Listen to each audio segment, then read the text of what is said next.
बिस्मिल्लाहिर्रहमानिर्रहीम स्टूडेंट्स, आज हम एक नई सीरीज़ शुरू करने जा रहे हैं जो है इंग्लिश ग्रामर की। ये सीरीज़ बेसिक से लेकर एडवांस लेवल तक की होगी और इसमें हम कोशिश करेंगे कि ग्रामर की जो भी कॉन्सेप्ट हैं उनको बेहतर तरीके से समझ सकें। तो सबसे पहले दोस्तों, आपको क्या लगता है कि इंग्लिश ग्रामर क्या है? तो English grammar refers to the way words are used, classified and structured together to form a coherent written or spoken communication। जब भी हम कम्युनिकेशन करते हैं, कम्युनिकेशन होती है बेस अंडरस्टैंडिंग पर, और वो अंडरस्टैंडिंग जब भी होगी जब वर्ड्स बोलते हैं उसमें कोहेरेंट हो, चाहे वो रिटन में हो या स्पोकन में हो। तो जो वर्ड्स की जो हम क्लासिफिकेशन कर उसे जो एक टुगेदर एक ग्रुप बनाकर जो एक बेहतर तरीके से माना दे, उसे हम ग्रामर कहते हैं। ग्रामर बहुत सी लैंग्वेजेस में होती है क्योंकि वो का एक अपना पैटर्न होता है, जिस पैटर्न के बिहाफ पर वो लफ्ज़ों को ग्रुप में मिलाकर एक माना देते हैं। पर अभी हम यहाँ पर जो पढ़ेंगे वो होगी English grammar. English grammar breaking the topic into the three fundamental elements, parts of speech, inflection and syntax.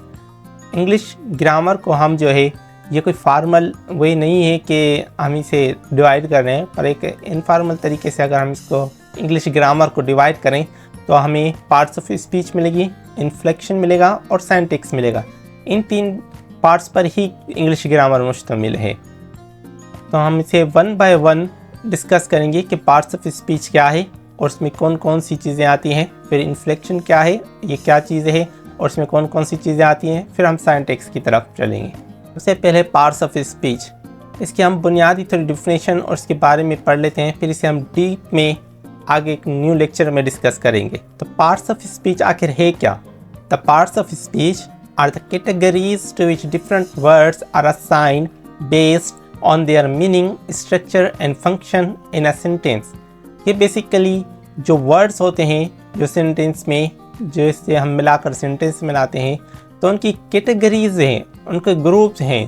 वो ग्रुप्स जो हैं वो लिए गए हैं, बुनियाद उसकी रखी गई है उसकी माना के हिसाब से, उसके स्ट्रक्चर के हिसाब से और उसके फंक्शन के हिसाब से कि वो सेंटेंस में कौन सा फंक्शन प्ले कर रहा है। तो उसे हम कहते हैं parts of speech. The 8 main parts of speech, nouns, pronouns, verbs, adjectives, adverb, prepositions, conjunctions and interjections, ये 8 मेन पार्ट्स ऑफ स्पीच हैं जिसे हम आहिस्ता आहिस्ता डीप में डिस्कस करेंगे। As well as other categories of words that don't easily fit in with the rest, such as the particles, determiners and gerunds। और भी बहुत से हैं जो जैसे कि पार्टिकल्स हो गया, डिटरमाइनर्स हो गया और जेरेंट्स, ये कोई ईजीली किसी कैटेगरी में फिट नहीं होते, इसलिए इन्हें अलग से डिस्कस किया जाता है। और ये भी हम समझेंगे कि कैसे ये कैटेगरी में फिट नहीं होते और ये आखिर चीज़ें हैं क्या। नोट कीजिएगा कि by understanding the parts of speech we can better understand how and why we structure word together to form a sentence. अगर आप कोई सेंटेंस बना रहे हैं तो आपको अंडरस्टैंडिंग होगी कि कौन सा वर्ड कहाँ पर इस्तेमाल करना है और कैसे इस्तेमाल करना है। तो आप जब भी इन वर्ड्सों को इस्तेमाल कर सकते हैं जब आपको पार्ट्स ऑफ स्पीच के बारे में मालूमात होगी, और इसके ज़रिए ही आप बेहतर सेंटेंसेस लिख सकेंगे, बोल सकेंगे। इन्फ्लेक्शन क्या है दोस्तों? इन्फ्लेक्शन के बारे में थोड़ा पढ़ते हैं कि although the parts of speech provide the building blocks for English, another very important element in inflection, the process by which words are changed in a form to create a new specific meaning। कोई लफ्ज़ है उसे हम जब change करेंगे तो simply इसे inflection कहा जाता है। इन्फ्लेक्शन में चेंजिंग करना।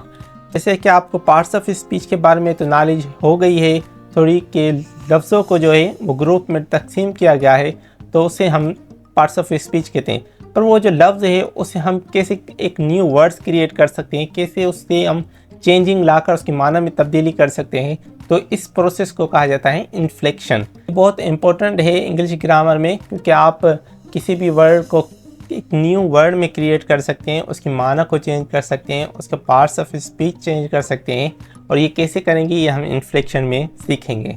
इन्फ्लेक्शन को हम दो कैटेगरीज में डिवाइड करते हैं, एक है कंजुगेशन और है दूसरा डिक्लेंशन। अब ये क्या चीज़ है इसके हम बारे में हम पढ़ेंगे कि conjugation refers to the inflection of verbs while declensions refers to the inflection of nouns, pronoun, adjective and adverb। जब कभी हम वर्ब्स को चेंज करेंगे तो उस प्रोसेस को कहेंगे कंजुगेशन, जो कि एक इन्फ्लेक्शन का ही कैटेगरी है। और जब कभी हम वर्ब से हटकर नाउन, प्रोनाउंस, एडजेक्टिव, एडवर्ब को चेंज करेंगे उसकी माना के साथ या उससे कोई न्यू वर्ड में क्रिएट करेंगे तो उस प्रोसेस को कहेंगे डिक्लेंशन। Whenever we change a verb from the present tense to the past tense, for example, we are using a conjugation. Likewise, when we make a noun plural to show that there is more than one of it, we are using a declension। बहुत ही easily तरीके से समझाया गया है कि जब कभी हम प्रेजेंट का सेंटेंस लिखते हैं तो उसमें हम वर्ब के एक फॉर्म इस्तेमाल करते हैं, और जब हम पास्ट का सेंटेंस लिखते हैं तो हम उसमें वर्ब को चेंज कर देते हैं।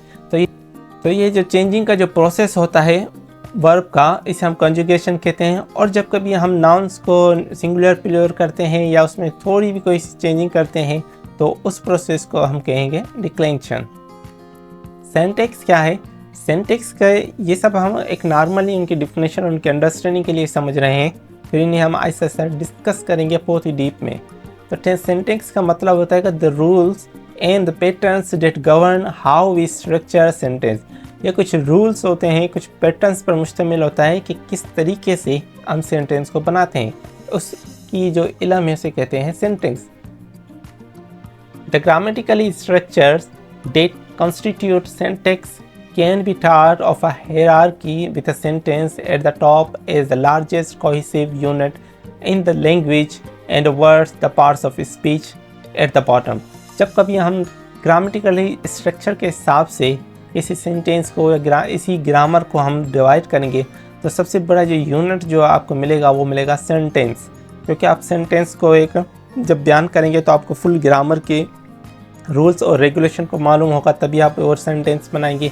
और जो सबसे लोअर जो पार्ट्स है वो है पार्ट्स ऑफ स्पीच, कि आप वर्ड्स को कैसे लिखते हैं, वर्ड्स को कैसे डिस्क्राइब करते हैं, उसे कैसे समझते हैं कि ये किस ग्रुप में बिलोंग करता है। तो बॉटम हो गया आपका पार्ट्स ऑफ स्पीच और एट द हाई पीक पर हो गया आपका सिंटैक्स। आप जब ये आप तीनों प्रोसेस समझ जाएंगे, पार्ट्स ऑफ स्पीच, इन्फ्लेक्शन और सिंटैक्स, तो समझो कि आपने इंग्लिश ग्रामर सीख ली। नोट कीजिएगा, neither a parts of speech nor inflection nor a syntax exist as a truly separate unit. It is equally important to examine and learn about the different kinds of words, how they can change to create a new meaning, and the guidelines by which they are structured into sentences। जैसे कि मैंने पहले ही कहा था कि ये इसी कोई हकीकत में कोई इसकी कोई डिवीजन नहीं है कि हम इसे पार्ट्स ऑफ स्पीच या इन्फ्लेक्शन या सिंटैक्स में कर रहे हैं। हालांकि ये तीनों ही इक्वली इम्पोर्टेंट है। आपको इन तीनों में ही ग्रिप होनी चाहिए कि कौन से वर्ड को कौन कौन से ग्रुप में रखा जा सकता है, उन्हें कैसे चेंज किया जा सकता है और कैसे मिलाकर एक सेंटेंस बनाया जा सकता है। तो इन तीनों में ग्रिप होना आपकी लाजमी है, तभी जाकर आप इंग्लिश ग्रामर में माहिर होंगे।